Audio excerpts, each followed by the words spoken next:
Approximately 9 years ago, at the age of 13, I was walking out of school with a couple of friends of mine, and we're walking along this long, busy road, Hurst Road. I'll never ever forget it.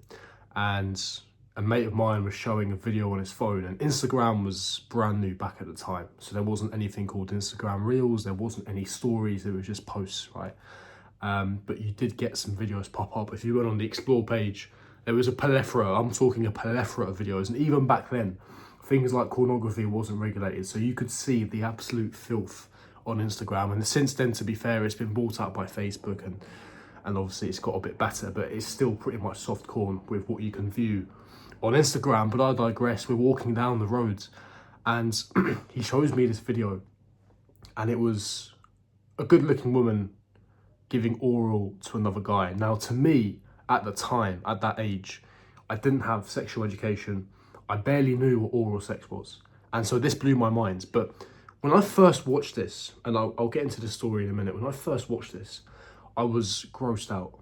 I was pretty much taken aback by what I just witnessed. I sort of paused, and because we're walking along, and I paused and stopped, and I thought to myself, what have I just witnessed? What have I just watched? My friend was laughing, because clearly he'd seen pornography. But to me, it was mind-blowing, because it was the first time I viewed explicit supernormal stimuli, and my brain was going mad, but not in a positive way. It was very negative. But when you're innocent, there is a specific dam that isn't broken. You know, the first time you smoke a cigarette, and I don't have experience in this because I've never smoked, but I can tell from friends and family, the first time you smoke a cigarette before an addict takes place, you're grossed out by what you've just done. But as you keep doing it, it becomes an addiction, and those dams in your brain are broken down, metaphorically speaking. And you know it's negative behavior, but you continuously, repetitively do it. It's the same addiction. It's the same way that addictions work in the brain. And I was grossed out, but there was a part of me that wanted to see more, even though I was disgusted, revolted by what I'd just seen. Now, why have I explained that to you? Because I know that every person that is fighting this vice, that is fighting this addiction, has gone through something that's tragic as that. But before they became addicts, they watched it for the first time or the first few times, and they had a disdain for it. They were revolted by what they had seen, by what they had watched, yet they continued. And that is the part that we need to get to. That is the area that we need to get ourselves back to when it comes to quitting this vice. If you're seeing this video, this is the time to quit.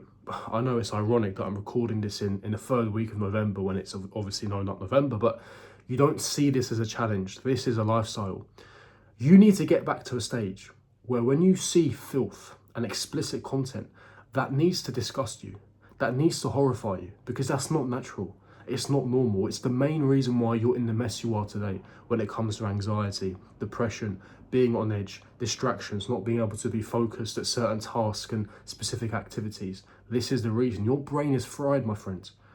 Your brain is fried. You need to get back to a level, back to a situation where you are disgusted by what you see. That is where you need to get back to, by analysing this as a lifestyle rather than a challenge, and not seeing this as a let me get to day 40, because you will inevitably fail, because it's the mentality, it's the paradigm that you hold within your brain, it's the mindset.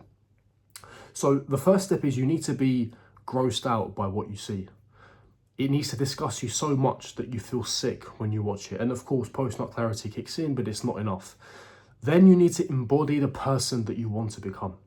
So obviously the best version of yourself doesn't consume content like this. When I say content like this, I mean, of course, the explicit content that we're speaking about. The best version of yourself is barely on social media. The best version of yourself doesn't have many hours of screen time on their phone. The best version of yourself is taking phone calls, going for walks, spending time, socializing, working on his business, dedicated to his craft.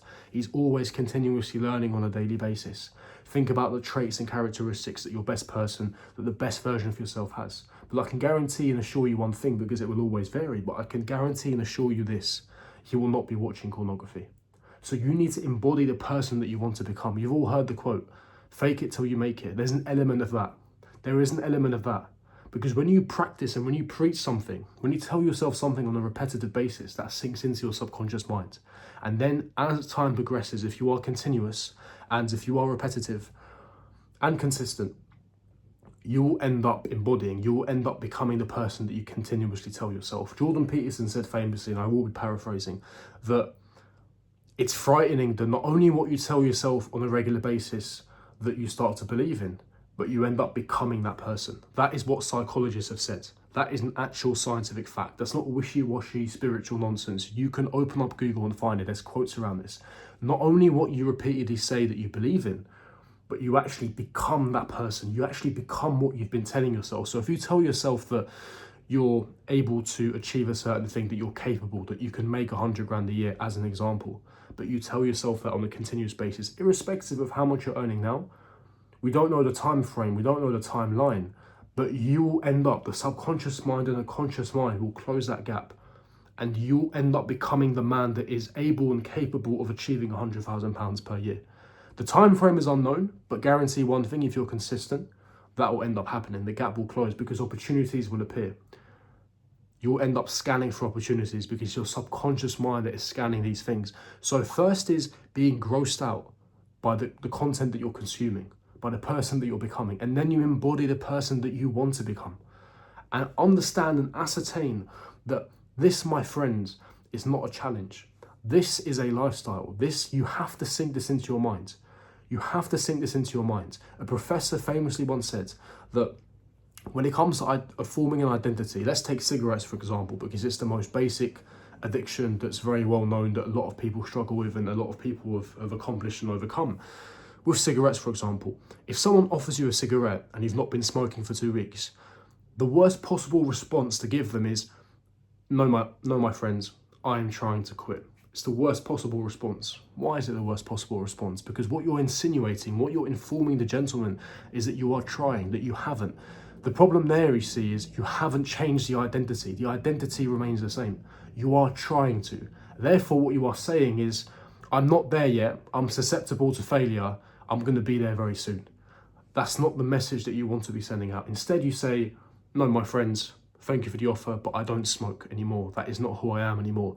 Do you see the difference? It's an identity shift. You are not the same person anymore. So what you want to do is you want to embody the best version of yourself. You want to shift the identity. That is how you shift paradigms, by the way you talk, by the way you think. Marcus Aurelius famously said that there is no imprecision in my thoughts, that my messages are very articulate. So you have to be aware and you have to be conscious of the fact that the way that you think, the way that you talk, the way that you say, the way that you read, you have to analyze and you have to micro-analyze and be very conscious of your thoughts and be very conscious of what you say. That is the key here, because over time, what you say and what you do and your thoughts, they will all align together, and that is the ultimate key. So, as I said, the first thing you have to do is understand that this is a lifestyle and not a challenge. You have to be so disgusted by what you are consuming. You have to shift the identity, and eventually you will become the man that you need to become. But this is my message to you, that you need to quit. And as a bonus, if I can say just one more thing, one more piece on this specific topic, and it's that sometimes scaremongering and tactics may in fact work. Think about the implications. Think about the ramifications, which I've spoken about before. If you continue on this path, if you don't make a change today, who is the person you will become in 2 to 3 years? If you continue this vice, if you continue this addiction, at best you'll stagnate, at worst you'll go backwards. Time is always running out, time is finite. Who is the person you will become? That should frighten you, that should scare you. What is the ramifications if I don't change today? That is what should terrify you. That is an extra bonus on top of everything that I've said. And hopefully that's been drilled into your minds and can help you along your journey. But understand, I know, ironic, I'm making this in no, not November, but this is not a challenge. This is a lifestyle. So hopefully you've understood. Hopefully it's supported you in many possible ways. Consider subscribing, hit the bell notification, smash the like button, subscribe, hit the bell notification, and I'll see all of you guys for my next video. Peace.